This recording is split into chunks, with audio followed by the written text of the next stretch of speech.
जी अस्सलाम वालेकुम। कैसे हैं सब लोग? Hope so you will be fine.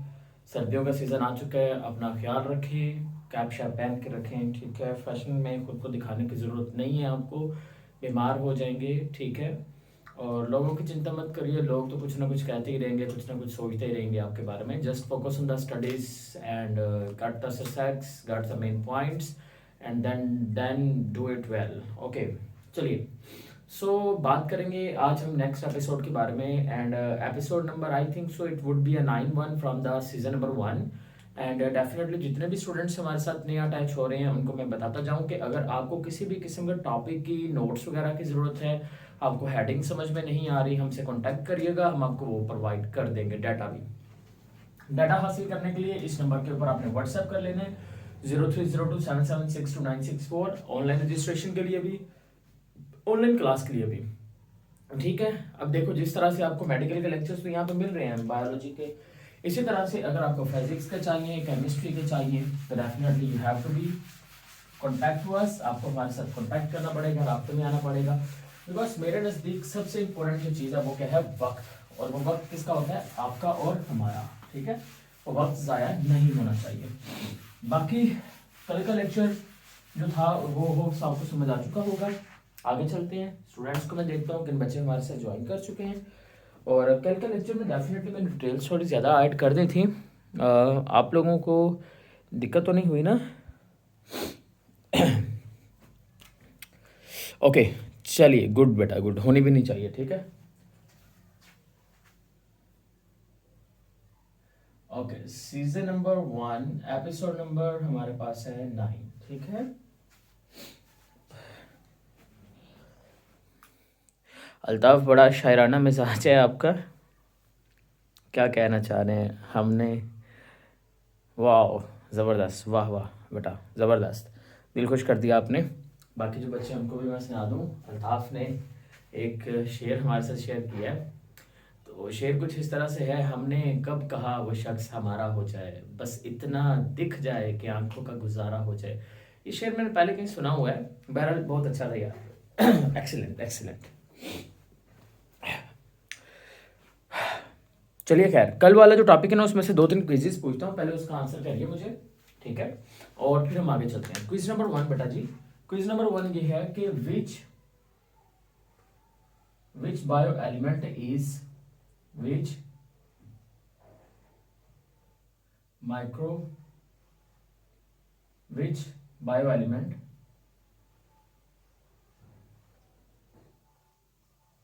is which bioelement is more abundant in body of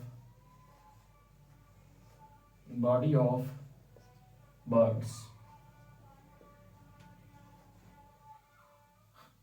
Option A is oxygen, option B is nitrogen, option C is carbon, option D is लाहौला वाला कुआ था। ठीक है, ओके। सब बताइए, मुझे मालूम है ये लाहौला वाला कुआ तो वाले हो रही है, मेरे को यही एक्सपेक्टेशन थी आपसे। अच्छा, तो बताइए, अब सीरियसली सीरियसली आंसर करिए। ओके,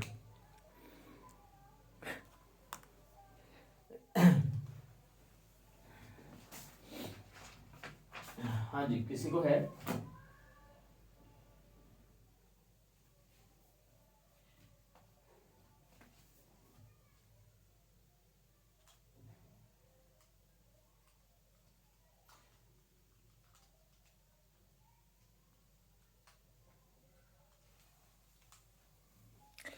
बेटा, यहाँ पे राइट आंसर जो है वो डेफिनेटली ऑक्सीजन ही आएगा, क्योंकि देखें, देखें, बेशक बर्ड्स की बात हो या लिविंग ऑर्गेनिज्म की बात हो, तो बर्ड्स भी तो लिविंग ऑर्गेनिज्म ही है, और लिविंग ऑर्गेनिज्म में जब कल मैंने आपको बताया था तो मैंने कहा था कि ऑक्सीजन जो है वो कितने प्रतिशत है, वो 65% है, तो इस वजह से आपने याद रखना, ठीक है। Which bio element is less in quantity but its percentage is more than 0.9. What is name of that element? एक बात याद रखिए, आपके बुक्स के अंदर आगे में जितने भी पेपर्स आने हैं ना, सबके अंदर कॉन्सेप्चुअल एडिट है। तो मैं दोबारा से कह रहा हूँ, दिस इज वर्जन 2.0। अगर वर्जन 2.0 में आपको प्रॉब्लम आ रही है, हादी बायोलॉजी 20 वाले चैनल पर जाइए, वर्जन 2.1 जो है वो वहाँ पे पड़ा है, उसको कवर अप कर लीजिए, फिर उसके बाद अपडेटेड वर्जन 2.0 के ऊपर आपने आ जाना, ठीक है। और अगर कोई टॉपिक आपको लग रहा है कि जिसकी एक्सप्लेनेशन यहाँ पे शॉर्ट की गई है, तो मैं आपको वो भी बताता जाऊँ। आपने दूसरा, जैसे कि अभी मैं ऑर्गन और ऑर्गन सिस्टम की अगर मैं बात करूंगा, तो आज मैं उसको डिटेल में नहीं लेके जाने वाला, बिकॉज मैं जिस सिलेबस को इस टाइम फॉलो कर रहा हूँ उसमें वो डिटेल में नहीं है। तो सॉरी, उसके लिए आपने उसको जाके क्या करना है, फॉलो कर लेना है। अब बेटा जी आपके पास है कैल्शियम, ऑप्शन बी है फास्फोरस, ऑप्शन सी है मैग्नीज, ऑप्शन डी है ऑप्शन डी लगाओ यार, ऑक्सीजन लगा लो। चलो आंसर करिए, आंसर करेंगे ना सही वाला तो मैं आपको एक जबरदस्त सा शेयर सुनाता हूँ। अरे आंसर सही करना है इसके लिए। क्विज़िस सेशन में किसी और दिन आपका रख लूंगा, लेकिन अभी के लिए 2 क्विज़िस थे। पहले में से एक बच्चे ने सही आंसर किया, दूसरे में से मुझे नहीं लगता कि सही आंसर कर पाएगा।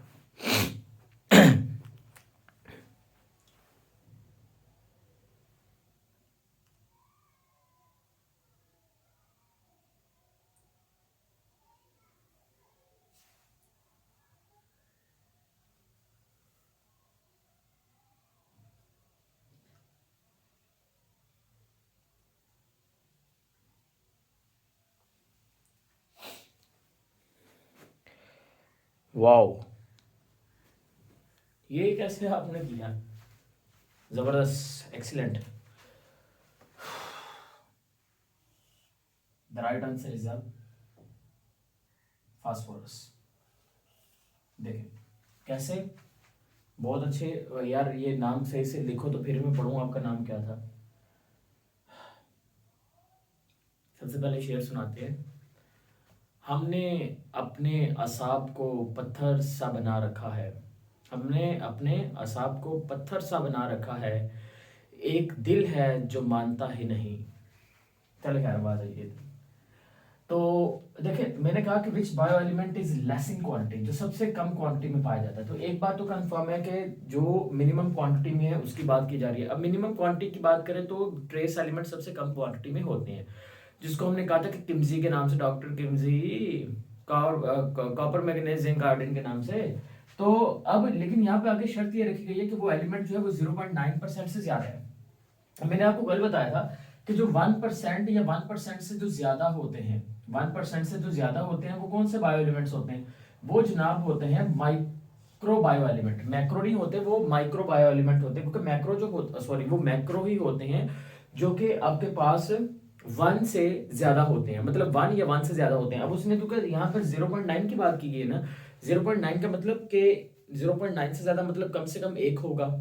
अब कम से कम 1 अगर हम देखें तो इसका मतलब उसने मैक्रो बायो एलिमेंट का पूछा है कि मैक्रो बायो एलिमेंट में से कौन सा वो बायो एलिमेंट है जो सबसे कम अमाउंट में पाया जाता है। तो अकॉर्डिंग टू द सीक्वेंस जो मैंने कल आपको याद करवाई थी, उसके मुताबिक कैल्शियम, नाइट्रोजन, कैल्शियम और फास्फोरस एंड के ऊपर तो था, दैट्स व्हाई यहाँ पे राइट आंसर जो है वो फास्फोरस ही आएगा। मैग्नीज नहीं आ सकता, बिकॉज यहाँ पर जो मैग्नीज है वो ट्रेसेस होते हैं, वो 0.01% से भी कम पाए जाते हैं, लेकिन इसने कहा कि 0.9 से ज्यादा होना चाहिए। तो होप सो आपको समझ आ चुका होगा।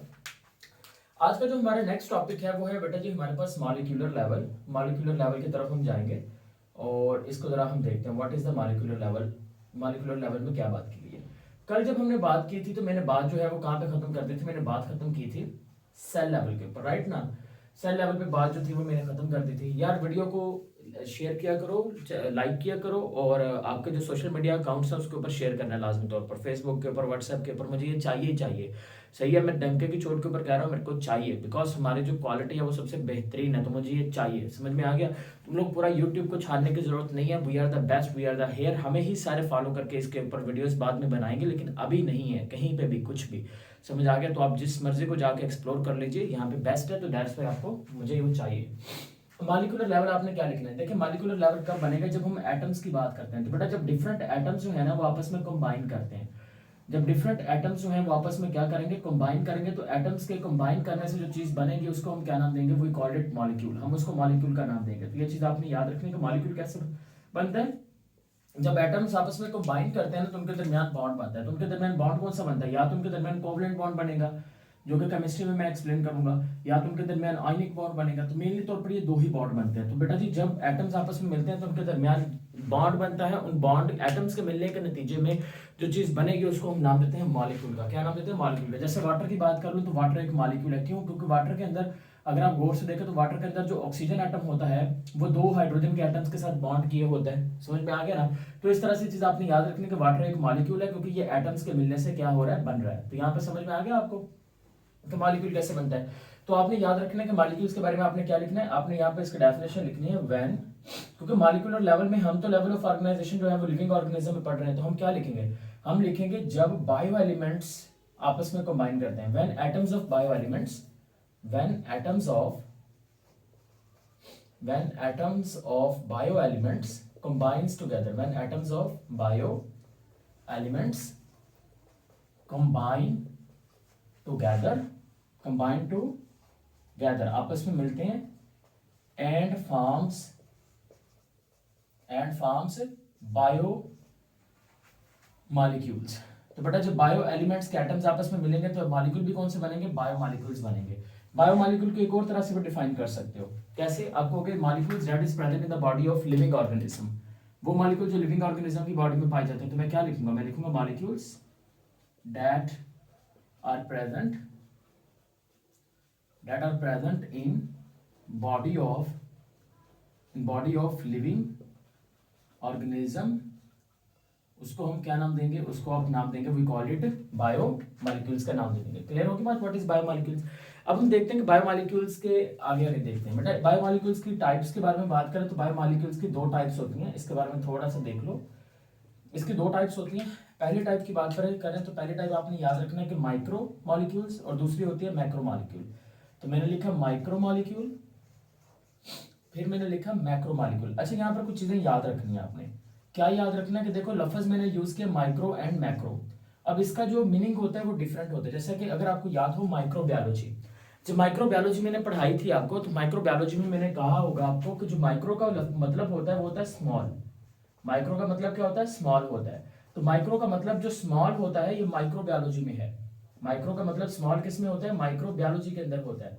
लेकिन अगर हम माइक्रो की बात करते हैं तो माइक्रो का जो मतलब है वो लेस। माइक्रो का मतलब जो लेस है, स्मॉल का मतलब साइज की बात कर रहे हैं, ठीक है। और माइक्रो का मतलब अगर हम क्वांटिटी की बात करें तो माइक्रो मॉलिक्यूल्स में हम लोग बात करनी है मॉलिक्यूलर वेट की। तो माइक्रो मॉलिक्यूल में माइक्रो का मतलब होगा लेस, लेकिन माइक्रोबायोलॉजी में उसका मतलब होगा स्मॉल। तो आपने याद रखना है कि माइक्रो मॉलिक्यूल का मतलब molecules having low molecular weight. वो मॉलिक्यूल्स जिनका मॉलिक्यूलर वेट क्या होता है? कम होता है। Molecules having low molecular weight, जिनका मॉलिक्यूलर वेट क्या होता है? कम होता है। बेटा उसको हम क्या नाम देंगे? उसको हम नाम देंगे माइक्रो मॉलिक्यूल का नाम देते हैं। लेट्स सपोज दैट, अगर मैं एग्जांपल दूं तो आपने याद रखना कि ये वाटर, ये हमारी बॉडी में पाया जाता है माइक्रो मॉलिक्यूल। कार्बन डाइऑक्साइड, ये सबसे इंपॉर्टेंट याद रखना है ग्लूकोज C6H12O6। बेटा ये भी माइक्रो मॉलिक्यूल है। इसमें गलती होती है क्योंकि ये कई बार क्वेश्चन रिपीट हो चुका है। डेरा गाजी खान सरगोदा बोर्ड में आया 2015 में, 2016 में आया हुआ है।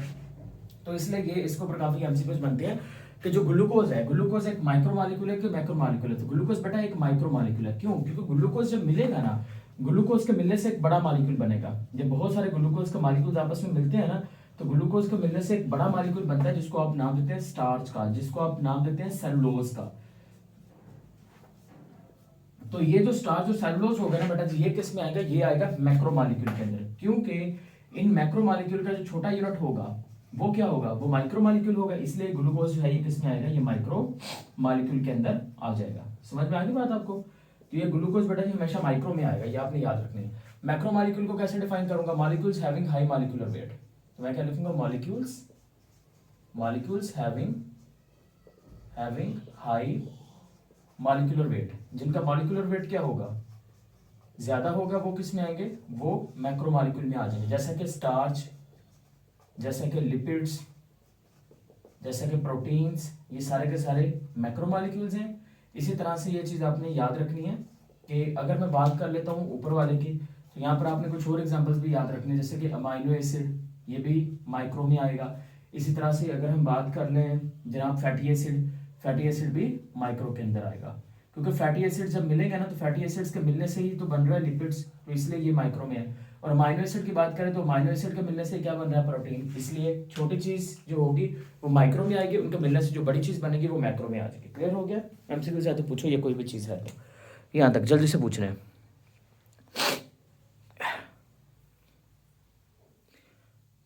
Hurry up.